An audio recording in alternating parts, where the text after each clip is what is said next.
भाऊंनी आपल्या सिनियर सिटीजनसाठी ही जी जागा उपलब्ध केलेली आहे आणि या जागेमध्ये ज्या सगळ्या सुख सुविधा उपलब्ध करून दिलेल्या आहेत, म्हणजे तिथं तुम्ही वयाचा अजिबात कोणाचा विचार नाहीये की तुम्ही 100चे आहात का 60चे आहात.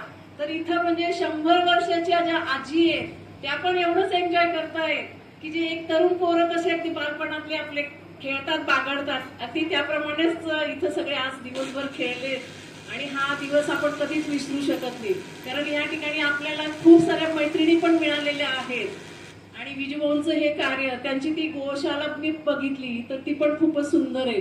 जेवणाचं तर काही विचारूच नका, अगदी घरच्यासारखं जेवण त्यांनी आपल्याला दिलंय.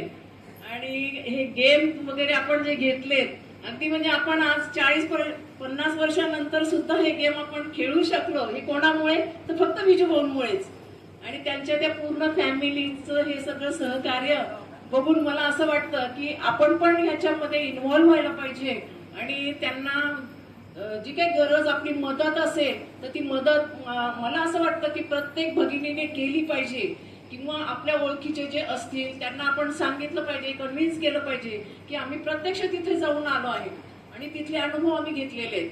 म्हणजे तुम्ही प्रत्येकाचा आता असा ग्रुप असतो तर त्या ग्रुपला तुम्ही बिनधास्त घेऊन येऊ शकता, कारण शेवटी हे अनुभवाचे गोल असतात. आणि जर माणूस स्वतः अनुभव घेतो तर त्या अनुभवातूनच आपल्याला पुढच्या पिढीला आपण काय देतो हे त्यातूनच शिकत असतो.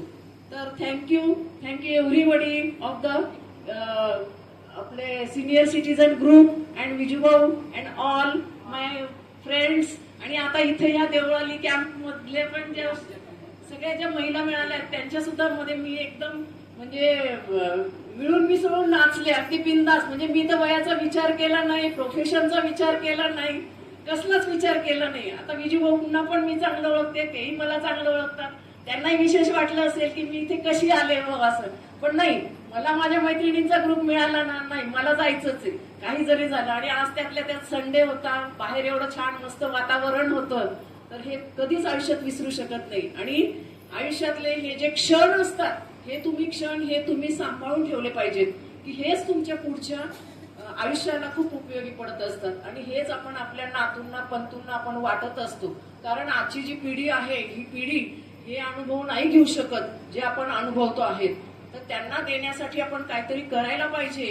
तर हे जे बीज रोवलेलं आहे त्या बीजचं आता वृक्षात रूपांतर झालेलं आहे. तर त्या वृक्षाच्या त्या फांद्या म्हणजे आपण सगळे आहोत असं समजून हे आपलंच घर आहे आणि त्या घरासाठी आपण काय योगदान दिलं पाहिजे हे आपण प्रत्येकाने दिलं पाहिजे असं मला तरी वाटतं. आणि थँक्यू, मला 2 शब्द बोलायला दिले, कारण मी दिवसभर बोलू शकते.